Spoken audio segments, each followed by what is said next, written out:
So here in the Twin Cities, we have an electric car sharing service called Evie. And I was surprised to find that there doesn't seem to be any videos on YouTube of people actually driving these cars or using the service at all. So I've got my go-to card all set up with my Evie account, and there's a car charger just a few blocks away. So let's go check it out.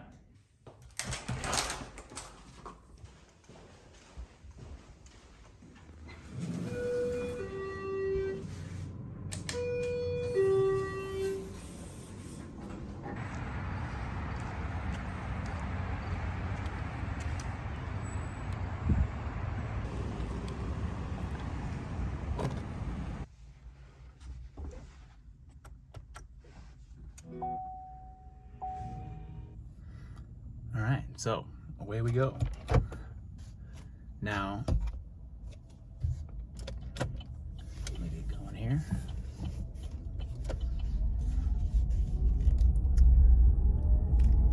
Now, what you didn't see is it did take me quite a while to actually find one. Normally there's a ton of cars at my local charger. There were a couple there, but they were both reserved.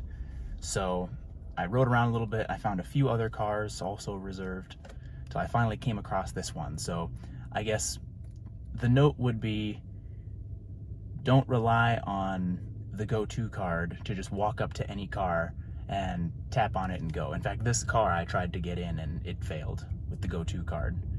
So before you go to a car, I think it's worth just going on the app, looking where one is on the map, reserving it, and then you know when you get there it's not going to be taken.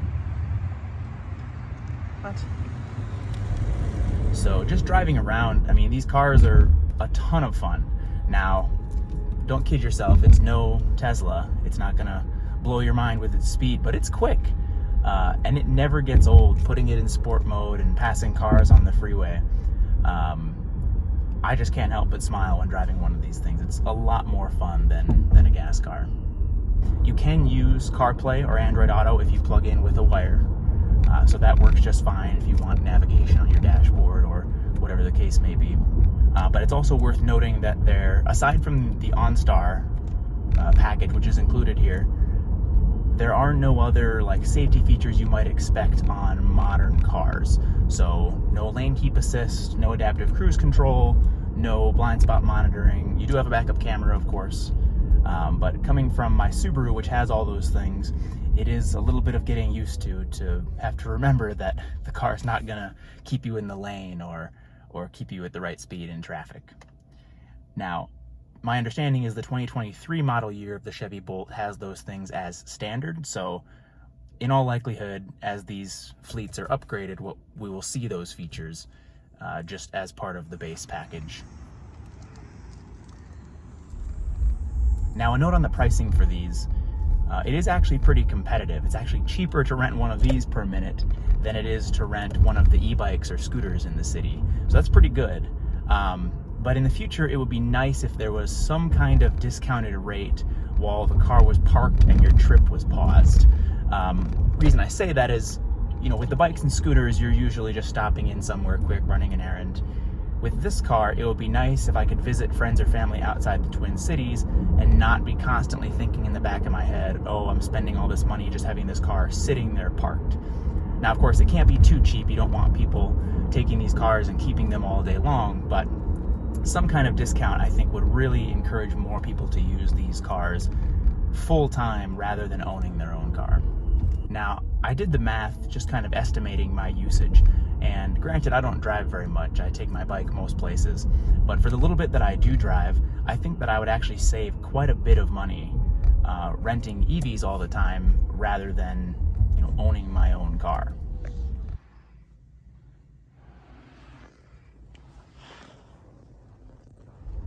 All in all, it's a pretty convenient service.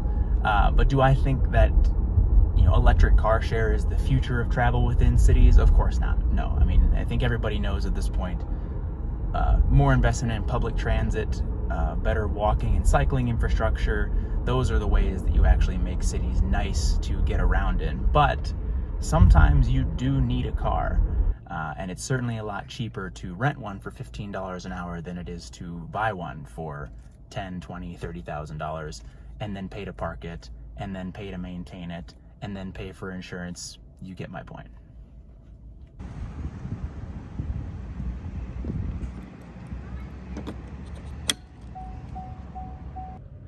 All right, so made it back home. I was able to park at my local charger here, but I should note there was something I forgot to mention in the car. You don't have to park in a charging spot. In fact, you can park almost anywhere in the city for free. Now, there's exceptions to that, so check the map before you park somewhere. But I think that's pretty convenient too, to not have to pay for parking. So the trip in total was about an hour and a half, and I went about 30 miles just driving around, and it came out to $25. So again, pretty reasonable pricing.